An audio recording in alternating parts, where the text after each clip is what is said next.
Good evening, everyone. Welcome to the Committee for Racial Justice. I'm Angela Scott, one of the steering committee members, and this is our monthly community meeting. We know you could be doing other things right now, but you have chosen to be with us, and for that, we are extremely grateful. We hope this is going to be an evening of robust conversation, reflection, education, healing, and resources. Tonight is a night of resources and information gathering.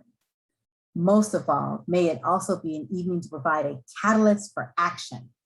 The Committee for Racial Justice was formed 9 years ago following a racial incident at Santa Monica High School, when a Black student was chained to a locker by 2 white students who went into another room and yelled "slave for sale," and there was a noose hanging nearby.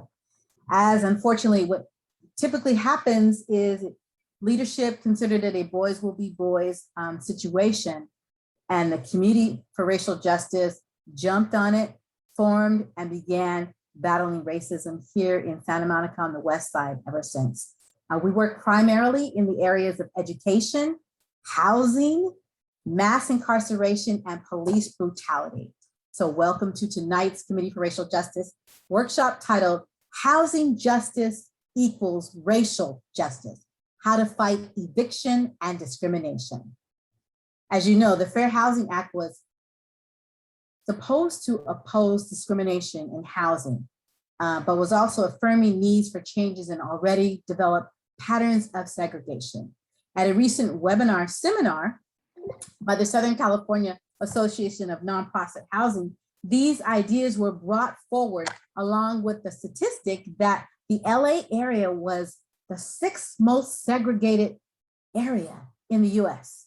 Can you imagine that? LA, progressive LA, right? And I'm sure when you think about it, we can all think of a neighborhood or two where it might kind of fall into that statistic. With eviction moratoriums coming to an end and the racial instability housing rising, the future for many may be uncertain. Our new CRJ housing team has been working on issues like the right to return and problems associated with Section 8 vouchers not being accepted. Tonight, we will hear from advocates fighting to help keep folks housed as well as develop affordable housing. But before we dive in, there are a couple of updates. First and foremost, on education. On November 10th, we've been discussing how the LA County Office of Education Committee for School District has been looking at the city of Malibu's the city of Malibu, how they want to separate and create its own small, predominantly white school district. And in the process, taking critical funding away from Santa Monica's diverse student population. If Malibu's exit plan were to succeed, it would really hurt the Santa Monica School District resources. And so here's the bottom line. Under Malibu's proposed plan, our school district that educates 9,600 students from many backgrounds and income levels would be forced to forfeit millions of dollars a year to a much less diverse city with only 1,200 students who, on average, come from higher income families. And that doesn't make sense, and it's not equitable. So on Wednesday, mark your calendars, I'm going to drop this information in the chat. November 10th at 6 p.m., there is an updated meeting. I will send you the information in the chat shortly. If you'd like to write a letter, I will send that as well, but we need our folks to rally against this unequal separation that Malibu is trying to do within our school district. And now I'm going to hand off to Janet. Thank you. Hi, thank you, Angela. That's Angela Scott, member of the steering committee. I'm Janet McKithen. I'm a member of the steering committee as well. And I just like to let you know that after at 7:30, we will be going to your questions. So if you have questions for the panelists after you hear them, as you hear them, put them in the chat and direct them to either Robbie Jones or Angela Scott. And they will be taking your questions after 7:30. So don't wonder when are you going to start doing this, because it's going to happen. Also, I get the opportunity to introduce tonight Dr. Karen Gunn as our moderator. Dr. Gunn is a courageous, thoughtful, intelligent activist an entrepreneur, a community leader, and an educator. Until her retirement, she was a professor of psychology at Santa Monica College. She's a former chair of the Santa Monica Bay Human Relations Council. Her consulting business, Gunn Consulting Group, focuses on organizational change, diversity and inclusion, and reversing institutional inertia and discrimination. Her current anti-racist work includes involvement in many community groups and organizations, including the Civility Committee at HRC, Committee for Racial Justice, and many Santa Monica College Task Force. And also she works with a team of leaders in a newly created Black Agenda in Santa Monica, to name just a few. She knows how to get things done. She's wise and a tremendous asset to our community, and she's a great friend. Welcome, Dr. Karen Gunn. Thanks, Reverend J. Mack. I appreciate it. I'm glad to be here, and I want to just move forward with the panel. The most important folks right now are the four panelists who are bringing their wisdom. I am making sure, I will say that I've got a mascot sitting behind me. He is my Tuskegee Bearman. So he is here to protect our positive karma as we move forward, because instant karma can get you, as John Lennon would say. So we're going to go first and have each of our panelists get an opportunity to have some initial remarks based on their perspective around the topic of housing, affordable housing, housing discrimination. And then we'll circle back again. And I have a particular question that I'm going to pose to each of the panelists. Those questions are different. They'll get a chance to respond first. And then the panelists will have a chance to weigh in the time that we have allowed. There's a lot of information and expertise in this panel. So trying to capture all of it in an hour is a formidable task, and we're going to do the best that we can. So I'm going to start out by introducing Mr. Gary Rhodes, who has been a Santa Monica Deputy City Attorney since 2006. He's a graduate of the University of California, Davis School of Law, and he has litigated hundreds of housing and consumer protection cases that have helped set new and better protections for tenants and consumers. He's published over 30 articles on the topic of fair housing, and he's received honors and been recognized by different entities as a California Lawyer of the Year and the UC Davis School of Law's Martin Luther King Jr. Public Service Award. We're really glad to welcome you this evening. Mr. Rhodes, please share some of your wisdom. You got about 5 minutes. I'll indulge you a few more. You gotta unmute. Bada bing, bada boom. Yeah, thanks, Karen. Very good to be here for this important topic. I guess I'll dedicate my 5 minutes to the upcoming potential flood of evictions that are going to happen as the moratoriums start to lift. I'm both very worried, but I'm also optimistic about that possibility. It's why prognosticators are saying that is because you have a lot of landlords who have, from the pandemic, a number of tenants with back rent due, a number of tenants with potential lease violations that occurred during the pandemic, such as when you brought in your parents or your grandparents to form a safety pod, or you refused entry into your apartment, into your home because of concerns about COVID protocol, or just the general chaos of all the confrontations that occurred between tenants and owners because of everyone was teleworking and all the kids were home. So there was lots of, new types of situations and even noise.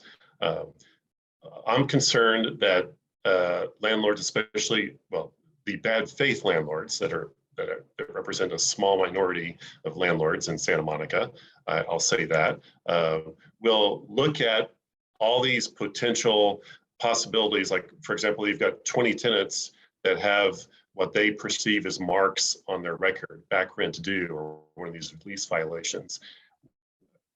With respect to race and discrimination, which of those tenants are they going to select to start serving termination notices on, or following up with eviction notices. That's going to be what fair housing advocates should be watching for, those patterns that emerge as decisions to make. I'm optimistic because in California, and especially in LA County, and especially in Santa Monica, we have this tight weave of protections, tenant protections, that I'm sure we're going to talk about later in the evening. You've got just cause protections at the state and county and city level. You've got the fair housing laws, including those that prohibit discrimination based on rental assistance and Section 8. And you've got the tenant harassment laws, which prohibit landlords from filing bad faith cases to begin with when they know that an eviction moratorium provision or an emergency order prohibits the very termination that they're attempting. So there's a tight weave, and what we have to make sure of is that every tenant has legal representation so that they're able to use those tools, and that's a big concern. And that we get the word out about these protections. I'll leave it at that. Thank you. So we'll be able to kind of carve out maybe some extra time as we move forward. Thank you so much for starting us off.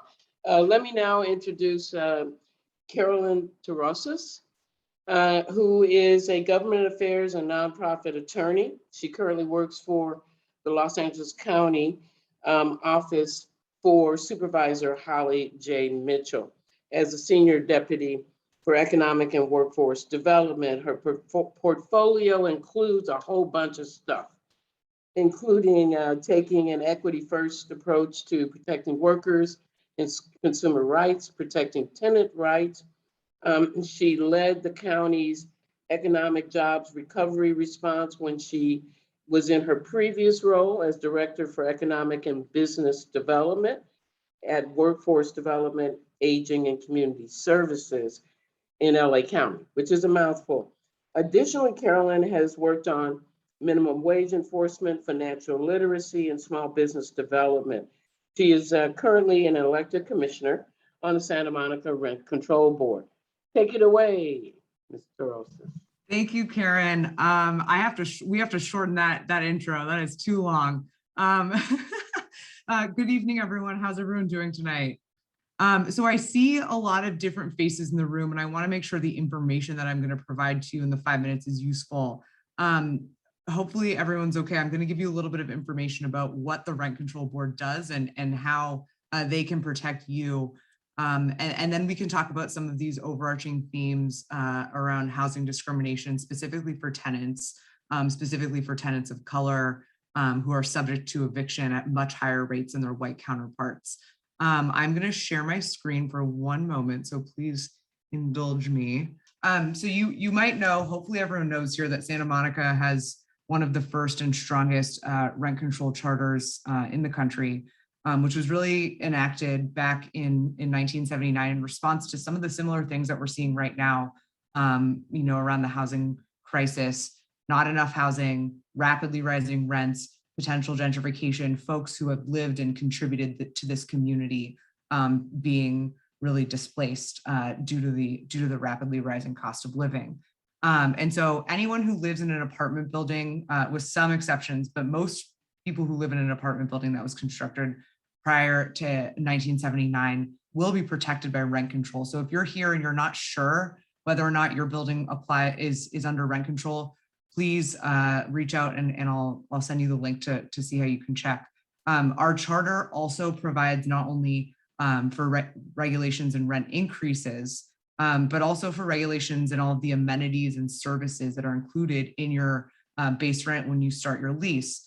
And so there are remedies that we have that we enforce as a rent control board for some removal of those amenities. So if you're in a building where you're not sure if it's legal, if the landlords, for example, not had hot water running, if you're in a place where your parking spot's been taken away, if you're in a place where you feel like you're being subject to inhabitable conditions, et cetera, I would please urge you to reach out and contact the Rent Control Board. And I did put the Rent Control Board's phone number and email address here We also regulate the removal of controlled units from the rental market and from being subject to rent control, because it's really important that we preserve our housing stock that we have, so that we have our population that contributes to the city, that's able to age in place and have certainty and stability.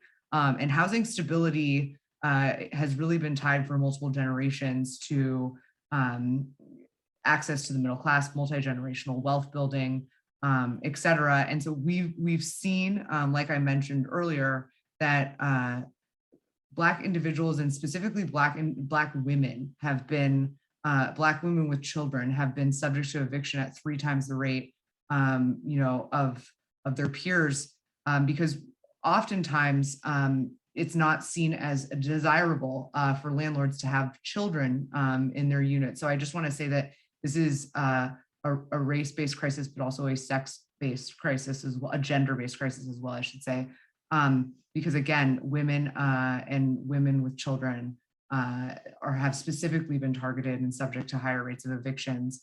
I also want to note that Native American, Black, and Latinx renters tend to be more likely than their white counterparts to be cost burdened, meaning they're spending more than 1/3 of their monthly income on their rent. And many of them spending more than 50% of their monthly income on their rent.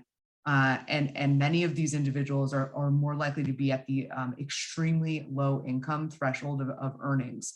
So to me, that says not only do we need protections under rent control so that once people get into a unit, they're able to feel stable there, but we need more deed restricted units that are available and affordable to people at these lower income thresholds if we're really going to solve this housing stability gap. Without taking up too much time, because I know we're going to talk about it later, but I could talk about this all day because this is a subject of deep passion of mine. COVID-19 has had a disproportionate impact, surprise, not at all, on people of color. And it's had a disproportionate impact on people who have been able to maintain their jobs versus not. Generally speaking, we saw during the pandemic that people of color lost their jobs at higher rates. And I just want to put a stat in there that in California, over 80% of Black people with a high school diploma or less filed for unemployment, which is a huge percentage, much higher than other representative groups.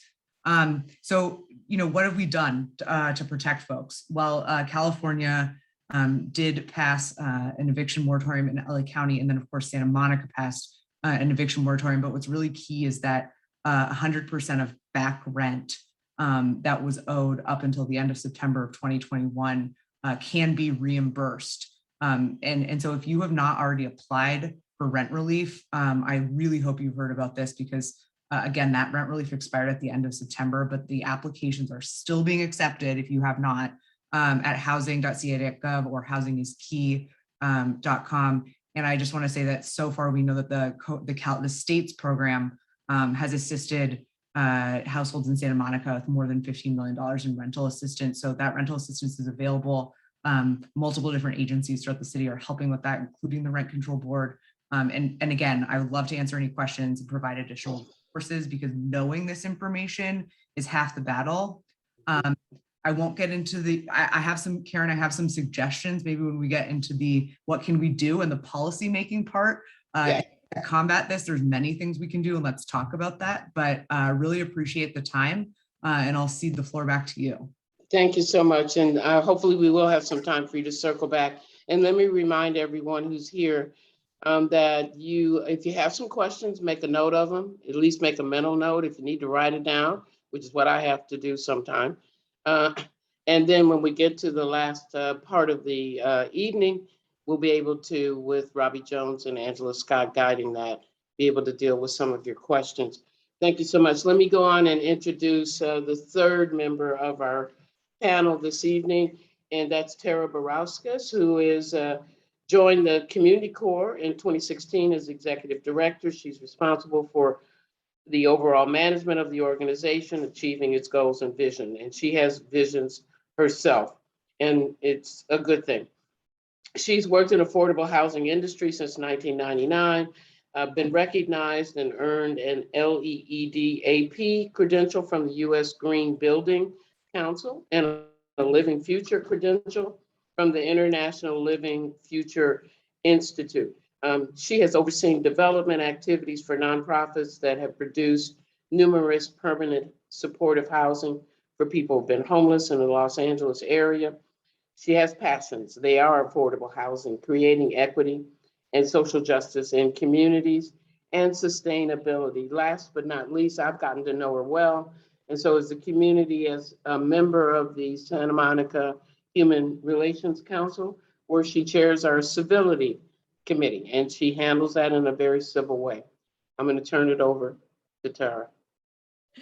Thanks, Karen. Yeah, I try to be civil. Okay, I have a few slides, so I will go ahead and share my screen.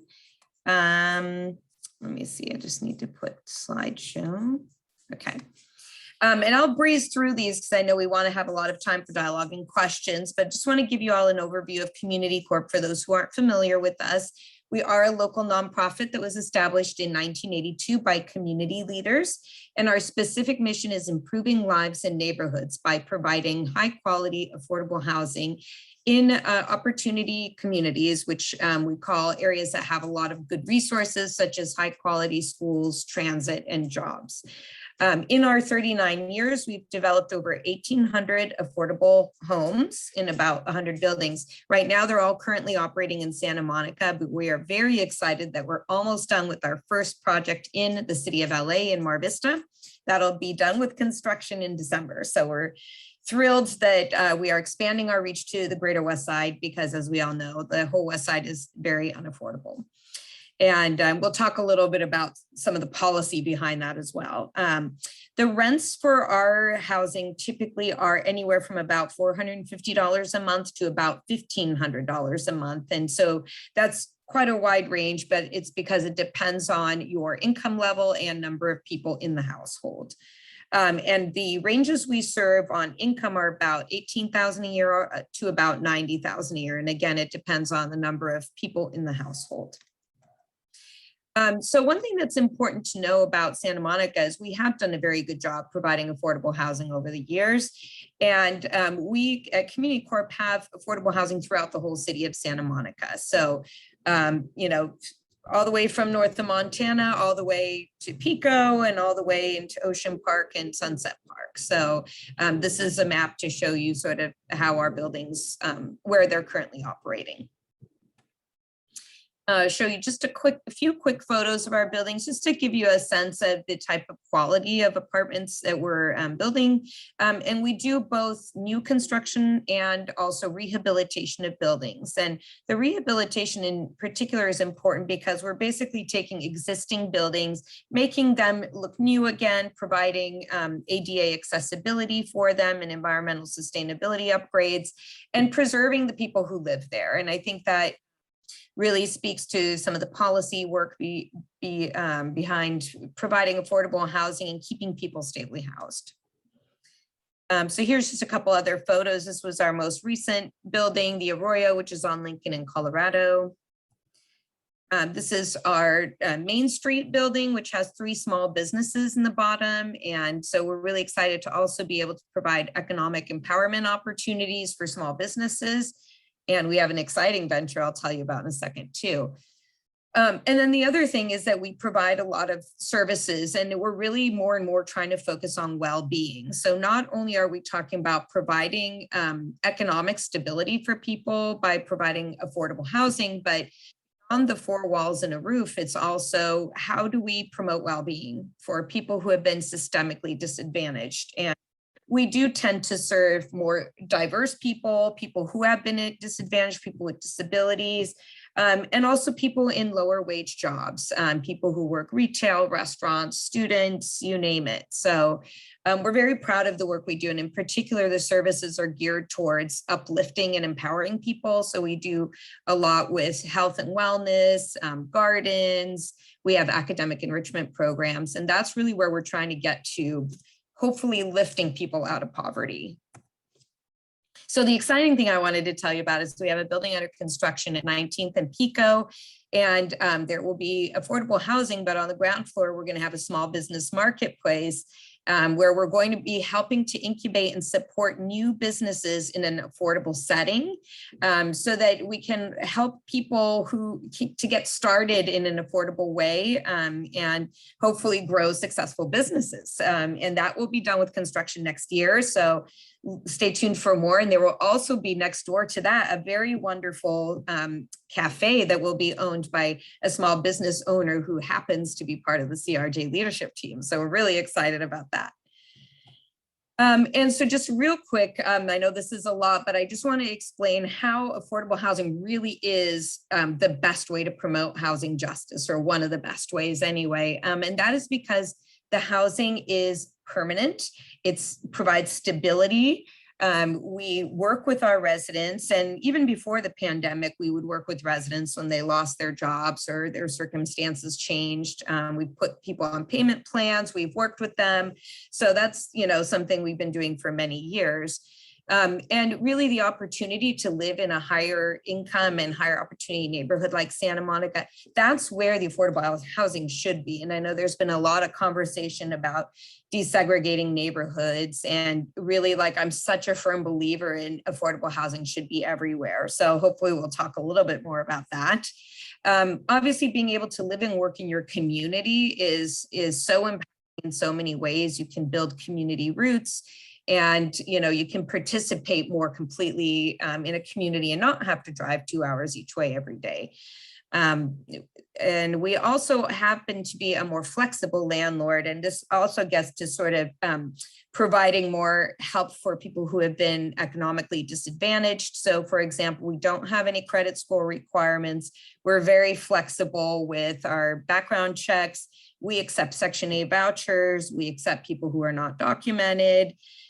So really, we really try to be as low barrier or barrier free as we can be.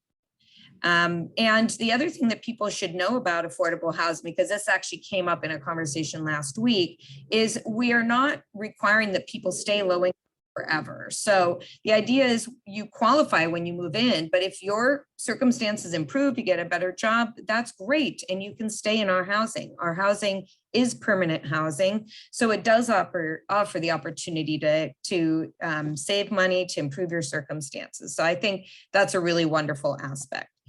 And last, I'll just tell you how to apply for affordable housing. In Santa Monica, the city actually manages the list. The website is down here at the bottom, and I can also put it in the chat. And you can apply anytime, 24/7. It's online. It takes less than 5 minutes. It's very easy. We do offer a live or work preference. If you live or work in Santa Monica, your application will rise to the top. And also, it's really important for people to know that if they have a disability, they should note that, because we do have special units put aside for people who have different types of disabilities. So I will stop there, and I look forward to the rest of the conversation. Thanks so much. Let me quickly turn now, and Denise, you can get ready to rock and roll. It's my pleasure to introduce Denise McGranahan, who is a senior attorney at the Santa Monica office of the Legal Aid Foundation of Los Angeles. She has been working with LAFLA, acronym in Santa Monica, since 1996, after graduating from UCLA School of Law. She's worked in private practice as a civil litigator. Most importantly, the last 20 years, she's worked in public interest law, specializing in housing matters. Her expertise is in the areas of eviction defense, rent control, the Ellis Act, habitability, affordable housing, fair housing. I could go on, but I won't. I'll let her do some of her own sharing of wisdom. She's been a trainer and a panelist on various programs, and has helped in drafting local and state legislation to deal with significant changes in landlord-tenant laws. Welcome, Denise, please. Yeah. Okay. Hi, everybody. Nice to see everyone. I'm going to share some slides I created. Let me tell you about LAFLA, Legal Aid Foundation of Los Angeles. Can everyone hear me okay? And I'm going to give you a shout out when you've hit about 5 minutes. Okay, great. So there are about 2.1 million people who are low income in Los Angeles County, and many of those individuals are in dire need of civil legal aid. So we at LAFLA help prevent homelessness by providing legal assistance to low income households facing eviction. And our mission is to try to level the playing field to attempt to ensure equal access to justice. It's definitely a challenge, but every year we help more than 100,000 people in civil legal matters. And we do that through our 5 offices, including the one in Santa Monica, and we have a domestic violence clinic and self-help clinic in the Santa Monica courthouse. So we definitely are there for Santa Monica tenants. And I think the most important thing is to make sure that people get to us when they need legal assistance. I found this recently and I thought it was interesting. By race, we assist folks throughout the Los Angeles County, and our obviously predominant group that we assist is Hispanic, Latinx. But our next highest group in terms of assistance is Blacks and then whites. But if you look at the Santa Monica numbers and percentages, it's very different. But let me go back to this. 1 second. So LA County is just about 10% Black African American, and yet year after year, LAFLA's housing and eviction clients overall are about 30% Black African American. This reflects that Black renters are being evicted at higher rates than white renters, and that's what this pie chart helps to show. But when we show you Santa Monica, it's a little bit different. In Santa Monica, we're more prominently non-Hispanic white, but we do have second to that would be the Hispanic group. Now, the cost burden is really the issue. The relationship between poverty, race, rent burden, and eviction is sort of undeniable. And US rent burden households have a way higher rate of eviction and financial fragility than other renters. And in Southern California, the most low-income renters are rent burden, and evictions correlate to those poverty rates. So for example, you can see during the pandemic what the disparities have been when it comes to unemployment rates. You know, unemployment rates have come down since we're trying to get out of COVID, but with certain groups like African Americans, Blacks, it's much higher still. So there's definitely still that challenge to get those jobs back.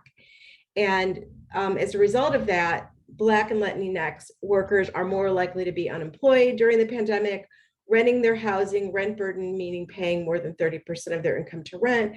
And then, the thing is that we have to show that the people who are in those protected classes who have rent burdens are going to be evicted more likely. In Santa Monica, let me go back up to my Santa Monica chart, which I thought I had here. Yes, in Santa Monica, the people that we are assisting, as you can see, are predominantly white, but we are, we're about 12.89% Black, and that is a lot less than the foundation foundation-wide. And why is that? I mean, we have a smaller percentage of Blacks, but we also have, maybe people aren't getting to us. As part of what I wonder is people need to know to get to legal aid. So let me go back down here. So let me tell you a little bit about evictions during COVID.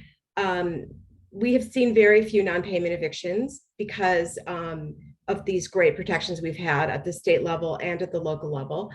But we have seen a lot of pretextual evictions for like nuisance and breach of lease. We also are seeing an uptick in illegal lockouts and utility shutoffs. So formal evictions don't necessarily track the crisis. For example, one scholar found that for every formal eviction filed for a particular corporate landlord in Los Angeles, there were 6 informal evictions. So we're seeing more of a challenge, especially when it comes to master tenants evicting subtenants. What we have noticed as well is that rental assistance has helped many of our clients. But what happens when the money runs out? That's what's concerning me. Right now, you can avoid eviction if you have access to rental assistance and, between October and March, October of 2021 and March of 2022. But people will run out of rental assistance between now and then in those situations. So that is a concern.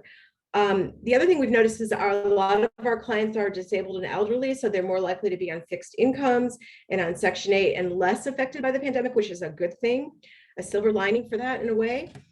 We recommend that people get legal assistance as quickly and early as possible to avoid eviction. There will be hopefully other resources available for people who run out of rental assistance from the state. But it's really, really important. The earlier you get into our office, the faster, the more likely you can get out of, your eviction crisis. And I think we'll write letters, we'll contact landlords, we'll do all kinds of things to stop the process. But when people come to us late, it's much harder. And tenants who do not have lawyers are almost always likely to lose their cases, because these unlawful detainer cases, they will move really quickly, and you need to understand the law, and the law is super complicated right now. So it's hard for us to figure out, let alone a pro per tenant. So it's very important for that. I'm going to reiterate what was said earlier, that people need to go to this California website, Housing is Key, and apply for rental assistance. And this is the ticket for people to avoid eviction in many instances. And if they don't know about it, then it doesn't help. So spread the word. So about another minute or so. I was going to say that I can just cover one more thing, which is just my experience has been that Santa Monica's policies help prevent displacement of all different groups of people.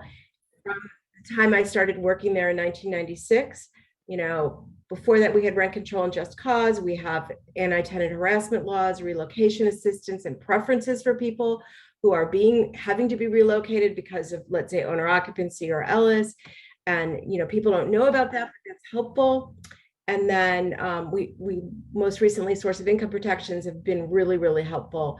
Anti-discrimination laws at the PODS program, inclusionary housing, the Housing Authority has gotten a much higher exception payment standard.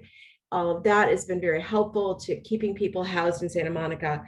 I was just going to say that the biggest challenge we have, I think, going forward is rising rents.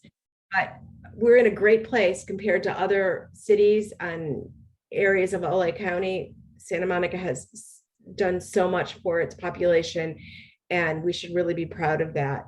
Can always do more, but between LAFLA and the different agencies and the city attorney, we were really able to help a lot of people keep their housing in Santa Monica.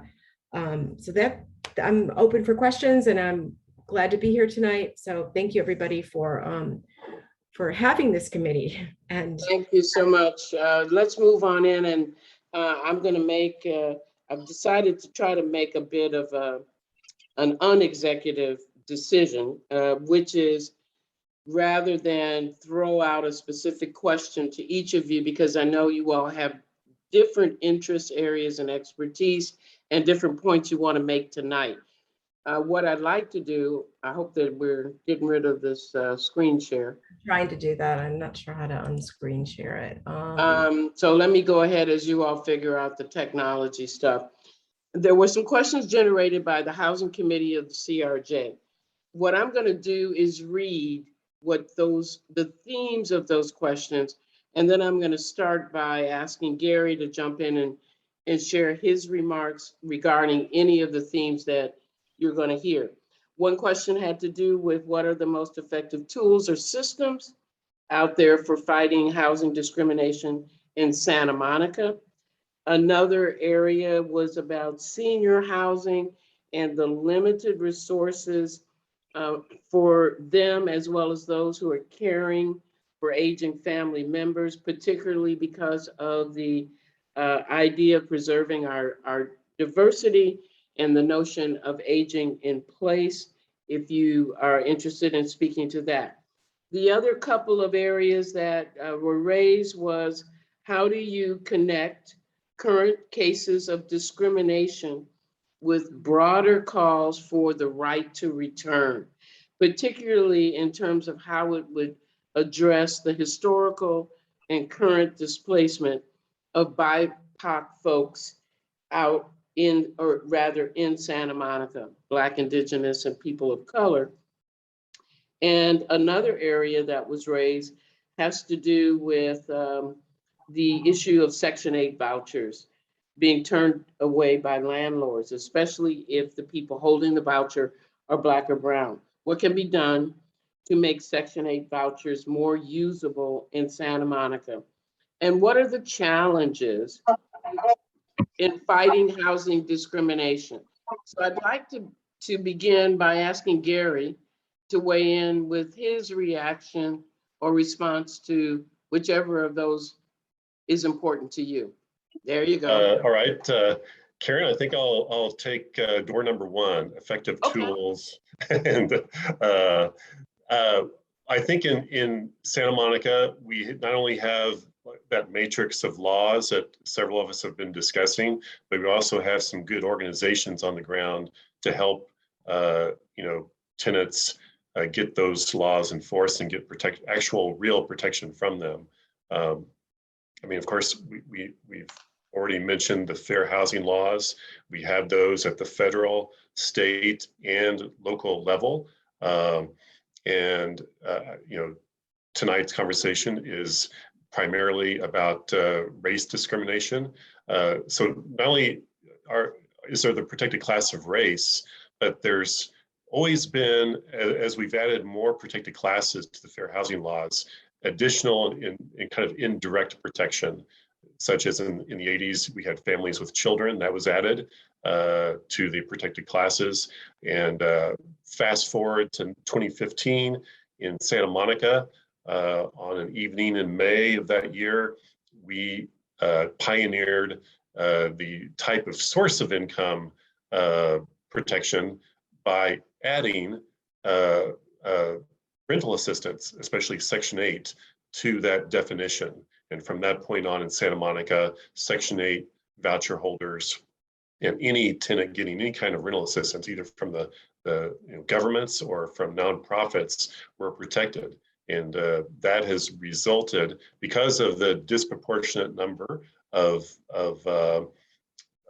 people of color using those programs, it's resulted in just a big hit on discriminatory impact that the previous way in which landlords could just say no to a voucher holder has made. So the laws also include the rental assistance that was mentioned earlier. That when a landlord accepts rental assistance right now from the COVID relief program, the string is they can't evict. And so that's another protection. And then our tenant harassment laws in Santa Monica say that landlords cannot file bad faith evictions against tenants. So for example, if they know a tenant has a good protection under, say, a moratorium, or because they got rental assistance, and they still try because they think, okay, this tenant doesn't know their protections, or they're not going to be able to get an attorney, they're going to have another way to fight that. And the tenant can come to our office, the city attorney's office, who has 5 attorneys that can do tenant harassment cases, and 2 investigators to investigate those cases. And they can go to LAFLA, who have always done an amazing job of fighting for tenants against tenant harassment and housing discrimination. And I would add another agency, the Housing Rights Center. They help our office anyway with a number of things, including testing, so that we can see how applicants of different races are treated when they come to a landlord to apply. So those are, I think I've covered the main laws that are in place. Now, what we have now, and like I mentioned earlier, is just a real concern that with the eviction waves coming up, as the rental assistance runs out or the moratoriums lift, is what kind of decisions are property owners making when they decide who to go after with termination attempts. And in that regard, the city of Santa Monica has just started this year a pilot program, a right to counsel program, so that these tenants, low-income tenants, can get attorneys to help them protect their rights. Now, of course, LAFLA has always been there, and we actually we've given LAFLA grants in the past to do that. But this particular grant helps make sure that any tenant in Santa Monica, any low-income tenant in Santa Monica can get representation, and they can contact LAFLA, and they can also contact the group that LAFLA works with on a countywide basis. It's called Stay Housed LA, and together those two groups are, I think, what makes me feel optimistic about our chances of stemming the eviction flood, and especially stopping evictions that are race-based. Thank you so much, and I'm hoping you're going to have a chance, especially with the Q&A later, to continue to share. Thank you so much. I'm going to turn now. Carolyn, you maybe had something you want to piggyback on in terms of what Mr. Rhodes started out with. Do you want to take the lead now? And yeah, absolutely. Comments?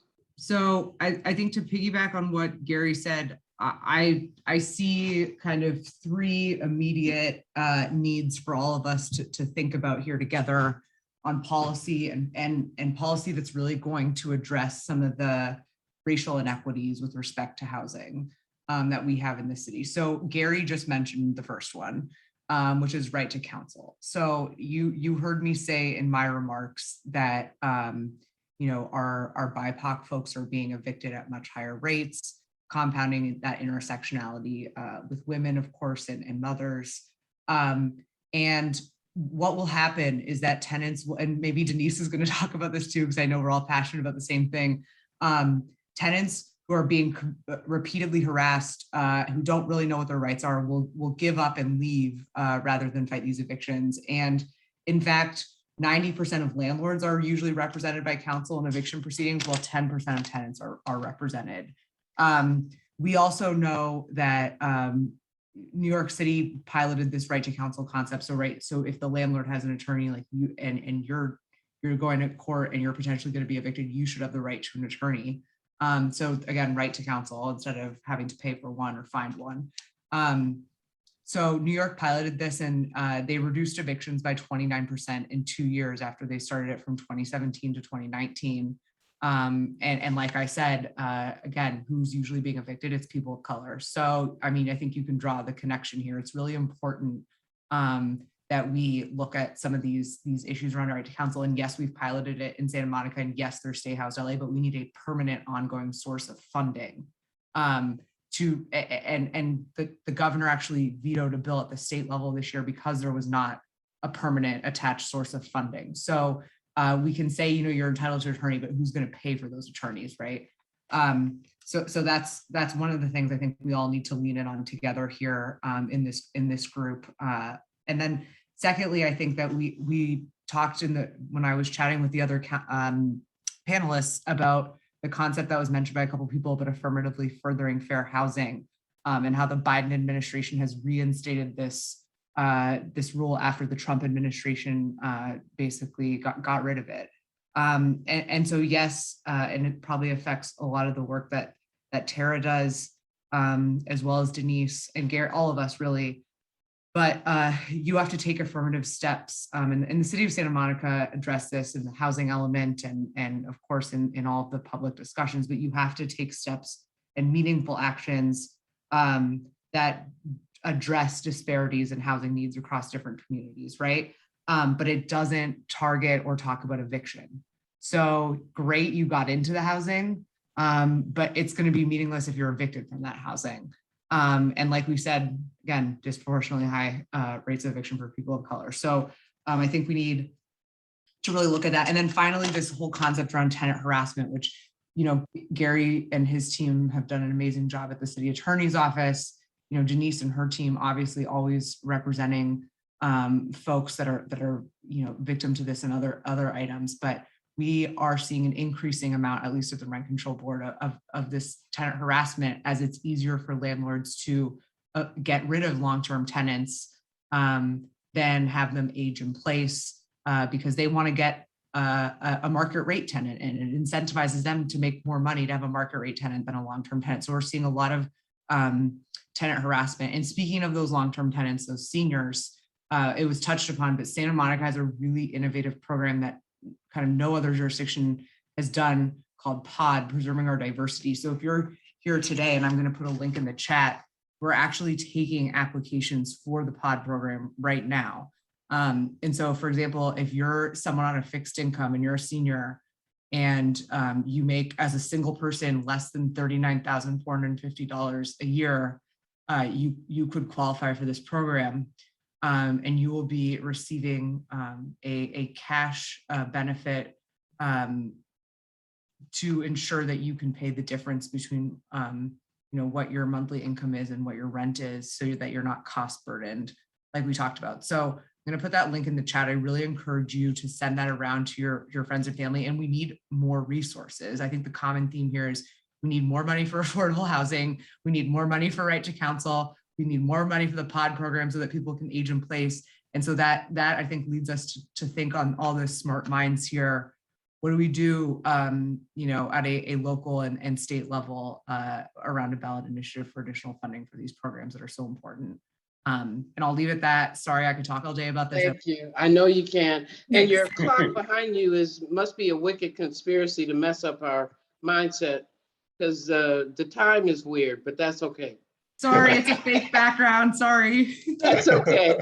So, let me give a heads up to Angela and Robbie, because we are going to run over a little bit into your time, but I want to make sure that Tara and Denise have an opportunity to say a few words in terms of some of the questions that were raised. So I'm going to turn to Denise, Ms. Granahan first. Anything that you'd like to say in response, and we are kind of getting short on time, about some of the themes that were raised before. Sure. So one of the questions is what would be, in my mind, like the #1 win for, what we've done in terms of housing discrimination in Santa Monica. And I would have to say that would be source of income discrimination, like Gary mentioned, in 2015 when we got that law passed, and then we defended the law. LAFLA worked with the city to defend the law against the lawsuit that AGLA filed. And it's a proxy for race discrimination. There's no doubt that landlords don't want to take Section 8. It's often because they claim that, they don't want to have to work with the government or sign a contract with the government or, fill out paperwork. But we all really know that it's more about, they don't want the kind of person who's applying to participate. And so what Gary and I have done in my office and his office over the last number of years is write to these landlords who come up with shenanigans as to why they're not going to take Section 8, like your credit score is too low, or sorry, we need to have the exact amount of rent from the Section 8 program, or you didn't tell us up front you had a Section 8 voucher, so we're going to deny you. All of these shenanigans, literally like whack-a-mole is like the game. And we've been really successful in getting these landlords to accept their vouchers from their existing rent control tenants, which is really, really great for aging in place, because these tenants that are getting vouchers typically are seniors or disabled, and they don't have to move. They can stay where they're at. And we're just really successful. And I think that is one of the best ways we can keep the diversity in the city, is by being able to support the Section 8 program. Because as housing costs increase, and right now, it's going up, it's been going up every month for 10 straight months. And we have a median rent in Santa Monica for a 1-bedroom unit at $2,102 and $2,644 for a 2-bedroom. It's going to become difficult with our current payment standards in Santa Monica that the Housing Authority has to be able to compete with those kind of rents. And so I'm hoping that the city will be able to get higher exception payment standards, because that will be the impediment to essentially the fair housing choice that we need in our community. So I wanted to mention that that's really critical, because having a Section 8 non-discrimination law, which is also, you know, statewide, is one thing, but if the rents are too expensive, people are not going to be able to use their vouchers and they're going to go elsewhere and the program isn't going to survive. So that's just my pitch for Section 8. The other thing I wanted to mention. You got about 30 seconds just to keep it going. I think that I can pass it to the next person and come back later. Okay, thank you for that. Sorry to interrupt. Tara, do you want to add any kind of closing remarks from your perspective in terms of the themes of some of these questions? Yeah, I can add a couple of things. First of all, I want to go back to affirmatively furthering fair housing. So, you know, in talking about what are some of the ways that we can promote housing justice, which intersects very closely with racial justice and environmental justice. The first thing to do is really to advocate for affordable housing buildings being in high resource neighborhoods. And I will tell you, it's a battle every time. There's still sort of a lot of people who have this fundamental disconnect about, well, they should just put it over there, put it where the land is cheap, put it in the desert. So we got to fight against that. And I don't know what that looks like, but, you know, we're going to continue building affordable housing in high resource neighborhoods. And so anyone who wants to see more of that, you know, we always need help advocating for our projects. And that also is very closely related to the housing element work that just finished. But I just want people to understand that the housing element doesn't actually build housing. The housing element plans for housing. And I think some of the work that the CRJ Housing Committee did and some of the other advocates was to make sure that the affordable housing is dispersed throughout the city. And now let's just try to figure out how to actually build it, which goes back to the common theme of we need more money. The other thing I am very concerned about is Section 8 discrimination. As I mentioned earlier, we're happy to accept Section 8 vouchers. We simply just don't have enough supply for demand. And unfortunately, we are one of the few landlords that is happy to accept Section 8 vouchers. That's just the reality. I hear stories all the time. People tell me of how they are just kind of outrightly discriminated against because they have a Section 8 voucher. And so we're happy to refer them over to Denise and Gary, and but we got to keep fighting the good fight. So I'll stop there because I think there's a lot more we can discuss together. Well, thanks so much. And I'm going to move this along and now turn it over to Angela Scott and Robbie Jones to conduct the Q&A part of it. And I'll just say I'm glad I was here and a lot of wisdom shared. You all talked about things, and it's really important to understand we don't live single issue lives. And what you all are talking about in terms of housing and access highlights the fact that we've got to address all of this in a multi-dimensional way. Angela, Robbie, take it away. All right. Thank you, Dr. Karen, and thank you to our guests. You guys are awesome. But let's get this party started. We have a few questions, but some of them are long. Let me just reiterate to people, this is not the forum to do your own personal situation. So we have asked all of the panelists to drop their information in the chat so that you can have privy to that, and you can contact them at a later, tomorrow or something. The second thing is, if you will drop, I think I saw someone with their hand raised. All questions are in the chat addressed to myself, Robbie Jones, or Angela Scott. And then that way we can be sure to see your question and see if we can't get it answered for you. So without further ado, I think I will start with the first question that I see, which is from Craig Ali. How likely is the city in considering partnerships with entities that are interested in housing cooperatives? Anybody can jump in. That may be something for Tara. I don't know.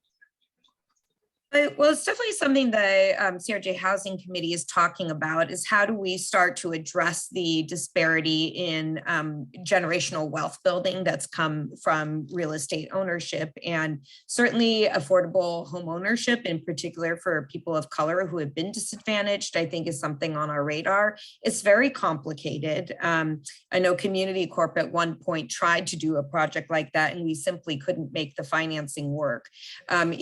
But I think it's absolutely achievable. What we need some assistance for down payments, because, based on the cost of, constructing, even a condo or something like that, lower income households are not going to be able to afford the mortgage unless there's a substantial down payment. So I think as advocates, we could try to work with the city to create a program for like substantial down payment assistance. So yeah, it's definitely on our radar.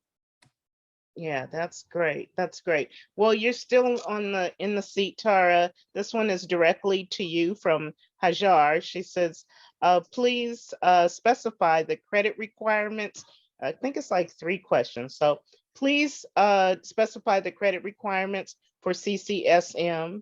What are we doing about the preferences to house refugees over displaced and unhoused citizens? And has anything been done to eliminate the one ethnicity affordable housing units in Santa Monica? So did you get those 3, or you want? I think so. And if I miss something, just remind me. So the first is, what are the credit requirements? You can find them on our website, which is communitycorp.org, and I'll put that in the chat as well. But essentially, we don't have any credit score requirements. So sometimes people think you need to have a good credit score. It's not the case. What we do is we just look at to make sure that you don't have too much debt that would make it difficult for you to afford the rent that your income would be sized to for our program. So, and we are, I would say, very flexible. So, I encourage you, if you have questions, to talk to us about it. So a lot of times we'll just kind of work one-on-one, like, okay, what was the specific situation and how can we, how is it better now and how can we work together, kind of thing. So we definitely encourage communication if you have any doubts at all on credit. In terms of preference, and I think the question was whether we prefer refugees, or let me just say, in terms of our preferences, the way they're set is by the city of Santa Monica, and that's because they are our lending partner in basically all of our buildings. So we follow the city's guidelines, and the first priorities for people who have been Ellis or evicted against, their will, basically for no fault eviction. So they rise to the very top of the list. So I pretty much see anytime that does happen, which hasn't been all that often lately, obviously, they can pretty much get housed right away. So those are the very top of the priority list. After that, it's people who live or work in Santa Monica.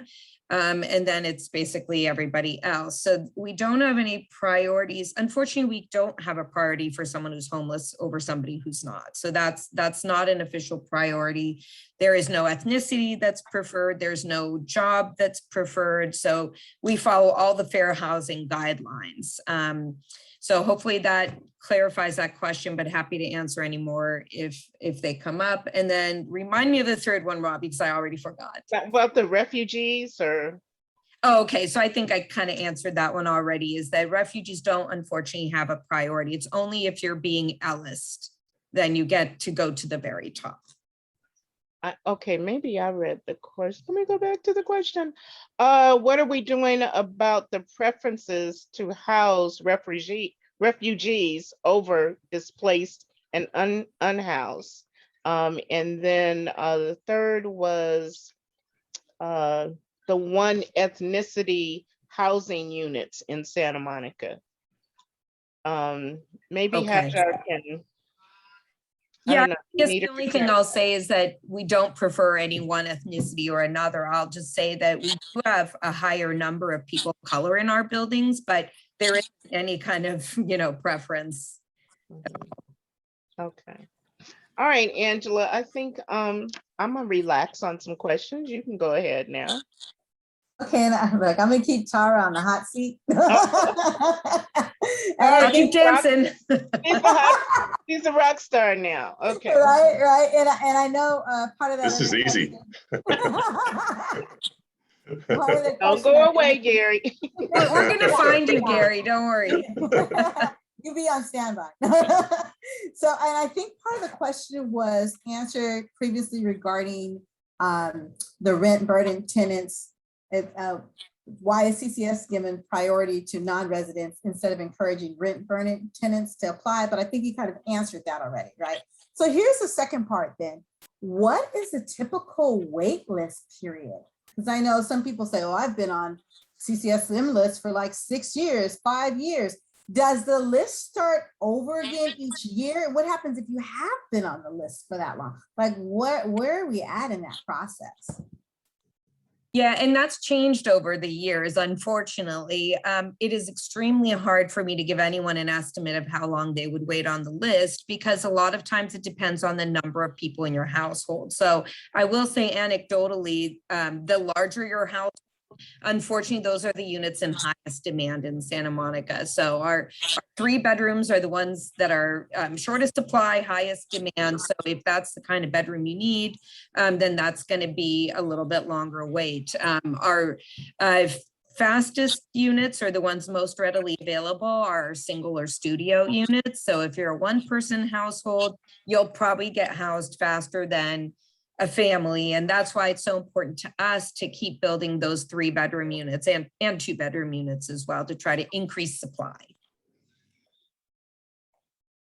Right, which you still didn't give a number, but okay. It's just impossible. I know, especially now with COVID, I know. Yeah, so, but I will say it used to be that they, many years ago that the system, the list would start over each year. And I understand that that was for people. Now that is not the case. Once you're in line, you stay in line. So it's important to be, checking your email. You can always check in with us. Hey, where am I on the list? We're happy to try to find out for you. It's once you're on the list, you're on the list unless you ask to be removed. And then I'm sorry, Robbie, not you, Tar. I have one more question, and I think it might go back to the bigger group. And this does go back to section 8. Are you finding that you do see, and I guess maybe even this goes to, I want to say possibly Denise or Gary, are you finding a lot more complaints regarding those who have been denied section 8 requests here in Santa Monica?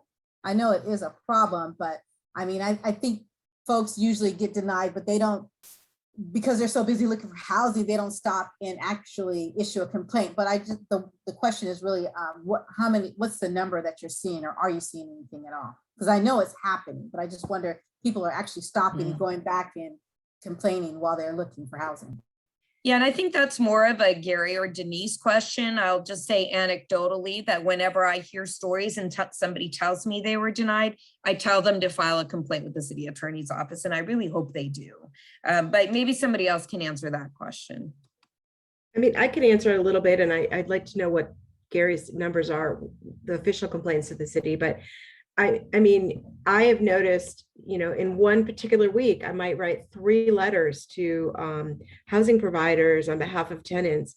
I mean, it's pretty common complaint, but part of it is that the awareness level, knowing that you can't be turned down. Like Gary and I did a training for service providers throughout Santa Monica, like St. Joseph Center and Wise and Healthy Aging and others, to educate service providers about the law. Because if you don't know that Section 8 discrimination is illegal, you're not going to think twice about it because it wasn't illegal before. And then you hear a lot of these service providers have told me, like, they'll get excuses from landlord, from housing providers, like, oh, sorry, we can't hold the unit for you. We don't hold units for Section 8, and they don't know that that's not okay. So what we're trying to do is build awareness so that both tenants, landlords, and service providers, people who are working with low-income tenants, know to contact LAFLA or the city attorney's office. And I think we're seeing more complaints because people are becoming more aware of the law. Because it used to be, try to get your landlord, even your existing landlord, to accept Section 8, that was really hard, and now it should not be hard. So just spreading the word. I hope that answers the question a little bit, but I don't know what the numbers are. Gary, what are the numbers? What kind of prevalence of Section 8 complaints are you getting? I would say it's a steady stream of 2 to 3 or 4 complaints a month. I mean, I totally agree with Denise, in terms of my work. This is one of the most impactful things we're doing. Together, LAFLA and my office, we must have turned, at least 40 by now, 40 landlords' no's to Section 8 voucher holders into yeses. And the only one that didn't, we sued, and we're still in court on that one. And so it's been a dramatic, I think, change for everybody. And it is one of the biggest wins. But to get back to your question, I think it's still a steady stream, 2 to 3. It's not so much anymore saying no, I don't take Section 8. It's just little policies or things like, income requirements for 2 or 3 times the rent that make it impossible for a Section 8 voucher holder to qualify. And of course, those, are not, even logical. It shouldn't logically apply to a Section 8 program to begin with. So anyway, 2 to 3 a month is my off the top guess. I think that's about what we're seeing too. Yeah. Thank you. Robbie? Okay, so there's a couple of questions.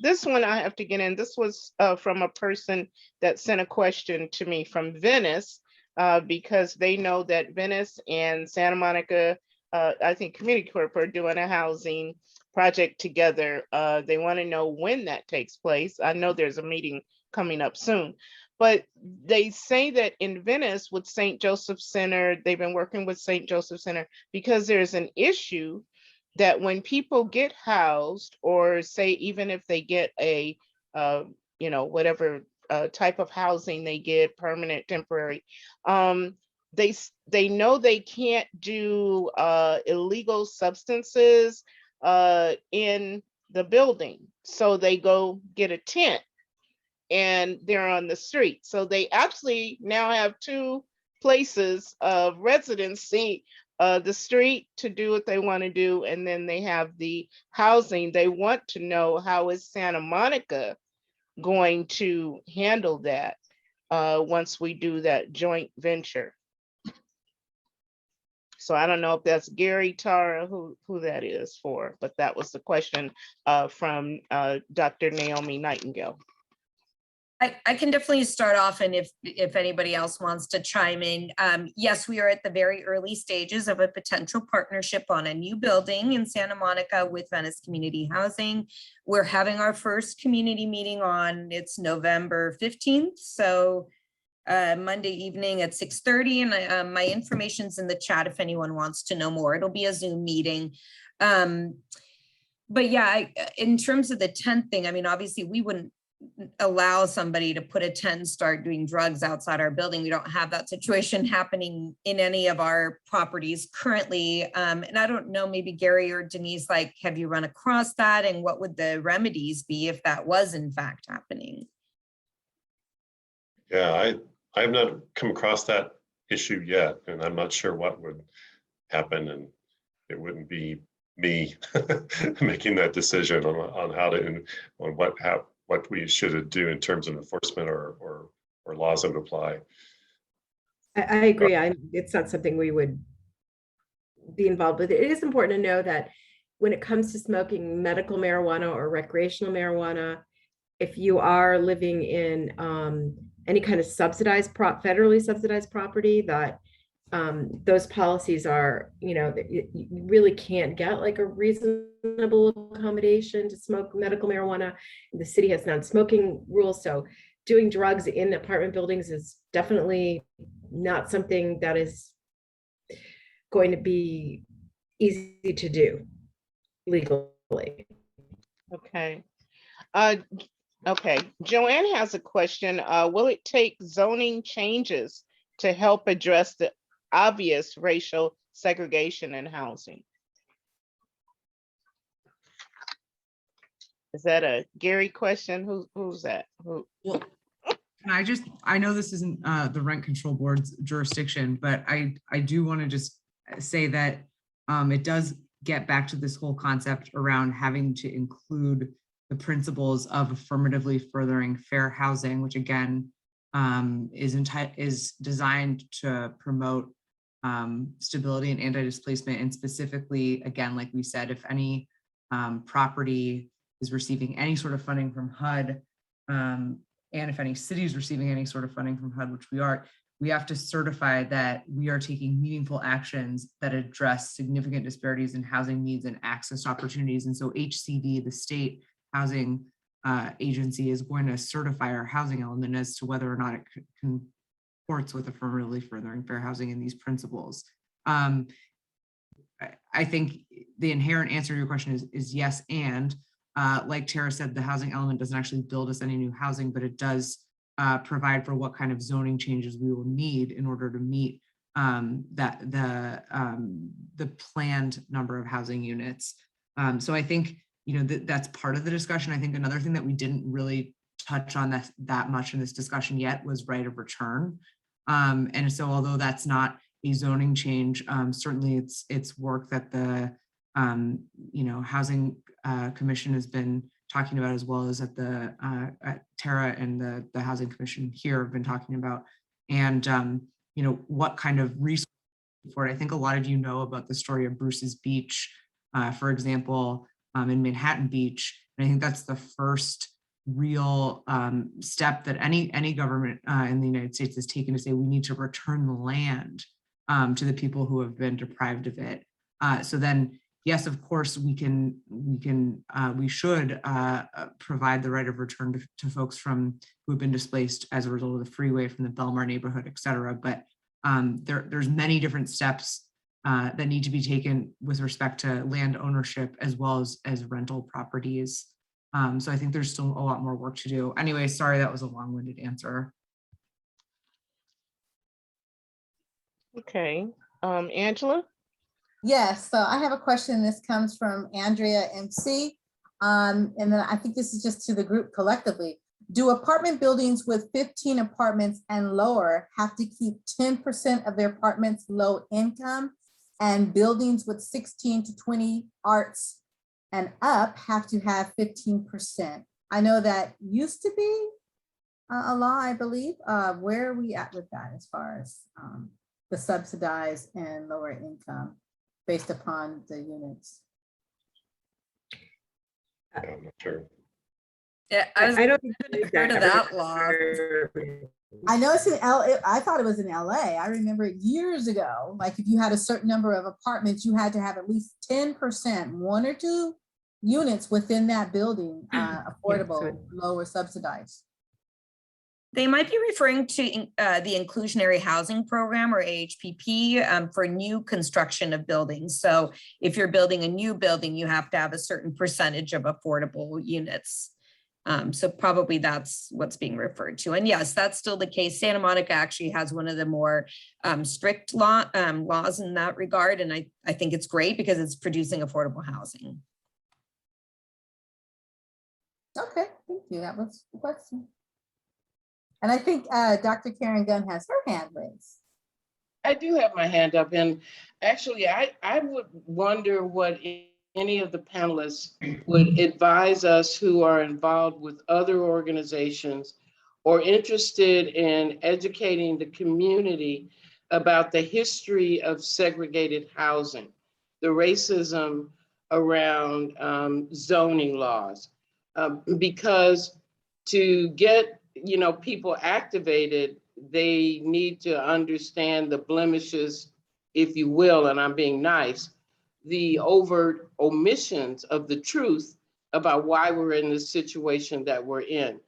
And so those of us with the, Human Relations Council, CRJ, everything else, what do we need to educate the community about to understand why these issues need to be addressed and what the history is that has found us in Santa Monica in this place where we're talking about right to return and other things like that. What are the talking points that you would suggest we use to help people understand?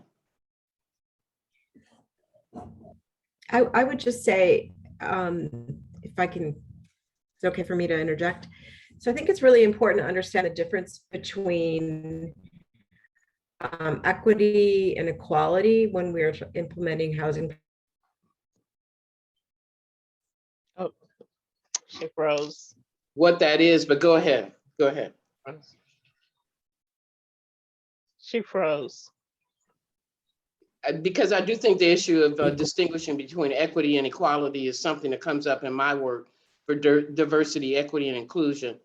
Anybody else while Denise maybe got frozen? Gary, Carolyn, Tara, what would you say? What do we say? Denise is back now. I don't know. Oh. Did you want to Yeah. finish, Denise? I'm sorry. I wanted to say that, that the right, the kind of the right to return is an equitable approach. And so you have to look at it both, in response to all housing policies implemented in response to the historical and current displacement should make sure they have an equitable framework. Otherwise, we won't ever be able to move past the inequitable systems that we have had historically in Santa Monica. And I could just add that the CRJ Housing Committee is advocating for some changes in regards to right to return. And really, I think in partnership with a lot of other Black community groups and community members to talk more holistically about what does it mean to actually acknowledge what's happened in history. And then, create a meaningful acknowledgement, apology, and then a multifaceted policy that can start to address some of the historical and systemic racism and segregation that's happened. So if anyone's interested in working on those topics with the Housing Committee, you can feel free to reach me, and we meet twice a month, and that's definitely at the top of our list to work on. And sorry, I just want to piggyback on that. I think we need to acknowledge that the federal government passed racist policies that have led to an overrepresentation of Black people experiencing homelessness, for example, lots of negative impacts. And I think we also need to acknowledge that we are at the precipice of this COVID-19 recovery, and we have really what I feel is a once in a generation opportunity to think about things completely differently and invest our money differently. And so I had to say this with my county hat on, because I work for Supervisor Holly Mitchell, who is an amazing advocate on all of these fronts for equity. And the County of Los Angeles is investing $1.9 billion with B dollars, specifically all of it with an equity framework. So it is not a one size fits all approach. That have been disproportionately disinvested in need a disproportionately large amount of investment now.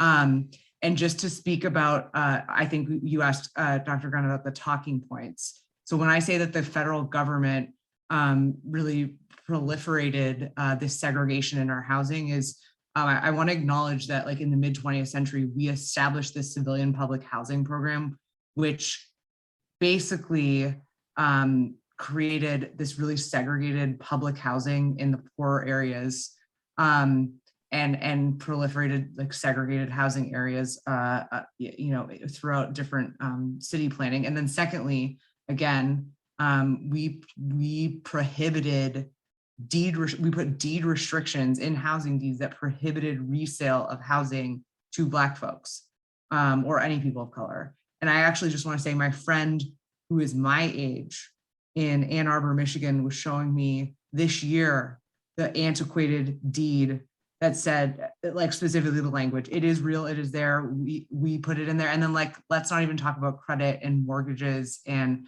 subprime loans that, have kept people of color down. So I think we have a history of all of these different elements taken together that have systematically disenfranchised groups. And that's why we need to invest our money as we quote unquote build back better much differently. And the time is now, and could not be a more timely discussion. And sorry, I'll stop talking. Sorry, I know you want to talk. Well, I just want to say that back in 2018, the city attorney's office, we put together and hosted a symposium on the history of segregation and fair housing in Santa Monica, LA County, and the country. And we had Fred Harris, who was still the only living senator who voted on the Fair Housing Act of 1968. And then just an excellent presentation by Chancellor Al-Mansour, who's the executive director at the Housing Rights Center. She did the history of segregation in LA County, including Santa Monica. And so that's recorded, and it's a YouTube link. But I also just highly recommend organizations having Chancellor come speak, at their, seminars or meetings about the history, because it's so important to see how that history is one of the reasons why we're the 6th most segregated area in the country. Yeah, I wanted to say to Carol, I think it's Carol, yeah, Caroline put in her chat, the chat to read The Color of Law and it's by Richard Rothstein. He's been here once and he laid it out. I think we need to call him back again so he can lay it out some more, because it needs to happen. Let's see, there were 2 more quick questions. Well, one you just spoke to. Gina had a question, and I hope that answered the question for Gina regarding housing. The last one, I think Adrena Sills had one. Santa Monica Sanctuary City. Somebody? Is Santa Monica a sanctuary? Well, from my understanding of that, we're not like an official sanctuary city, but all of our policies regarding immigrants and cooperation with the INS, for example, we're right there, almost a sanctuary city. So I'm not exactly, I haven't looked at that issue in a while. We haven't had to worry about it since Biden was elected, but it is, we're not official sanctuary, but we have most of those protective policies in place. Question I had, did we touch upon when right to return was going to start and how is that going to roll out? I mean, what do people do with the right to return? Is it going to be in the paper? Do they have to look up their names? And I don't think we have that information yet, Robbie. So I think that's something our housing committee is going to try to, push forward. Patricia Hoffman, what asked it? Oh, okay. Well, she said Rothstein asked to be kept up to date on what we are doing with right to return. So we have to keep him in the loop. That's what Patricia said. Okay, so we're gonna keep him in the loop. So, Angela? Yes, I think we have one more question, and it's from Jay Johnson, and it's regarding landlords needing help from panelists, you all, in outreach to place tenants regarding the pod. So if any of you could provide information that they can give their tenants that information, those who need to transition into that type of program. Is that something that you all could offer? So yes. landlords need that assistance? Hey Jay, good to see you. I put the link in before, but and again, I don't think this is what you're asking. I think you want us to do more outreach and education, including sending a mailing to all of our tenants, which I think I've talked with our executive director at the rent control agency just about including this information in our mailings that go out. But I did put a link in the chat to the pod program. Like I said, they are currently accepting applications. Again, this is the cash assistance to long-term Santa Monica residents who are in rent controlled apartments that are 65 and older and have an estimated annual household income equal to or less than VLI, very low income, which is 50% of area median income for LA County. I believe if you need, actually, I don't know, Gary, if you can talk about this at all. I don't think you do it, but if you need reasonable accommodation or help filling out the application, I do think that that's available. I just, I don't know the direct contact person. Maybe someone else here might know if there's someone at the city who can help you fill out the application if you can't do it online, because I do understand that there is a digital divide, especially for our seniors. But if you happen to know anyone, please encourage them to apply. The link is open, it's live.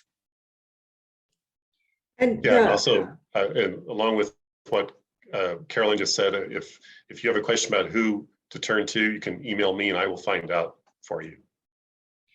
LAFLA also helps, tenants who are applying for various programs, like, for example, home vouchers.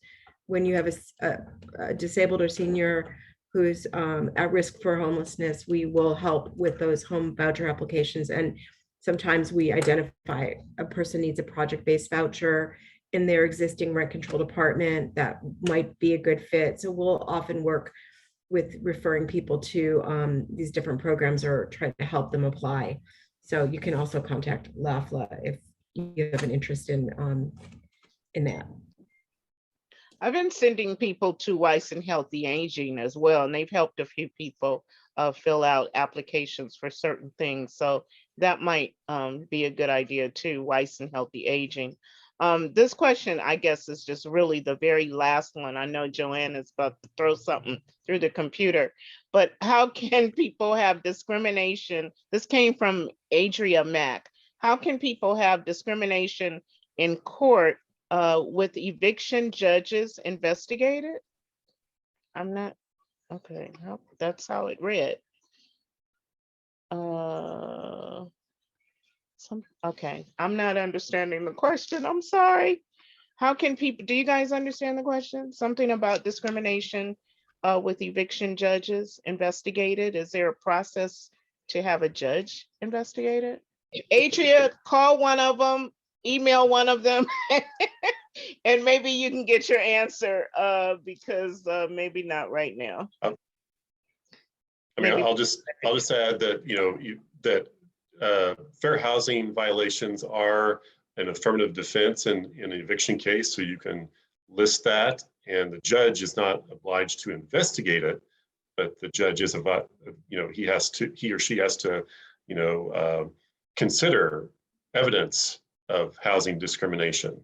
But the tenant hopefully will also have an attorney and some investigative help with that, getting all the evidence in front of the judge, because it can be a very important way to defeat an eviction attempt. Wonderful. See, I told you you'd be a hero, Gary. Thank you for sticking around. Okay, sure. To all of our housing rock stars, and definitely to Dr. Karen Gunn, thank you so much. We know that we're probably going to revisit this many other times in maybe different ways, but we thank you so much for attending and taking your time out. So who's got it next? So we're gonna for this part, it's all chaotic. And you take yourself off mute and then you repeat after me. I'm not free. I'm not free. Till you're free. Till you're free. You're not free. You're not free. I'm free. Until I'm free. I'm not stopping. I'm not stopping. Till we're all free. Till we're all free. Go in peace, y'all. Good night, everybody. Thank you so much. Thank you so much. Thank you. Thank you. Thank you. Enjoy.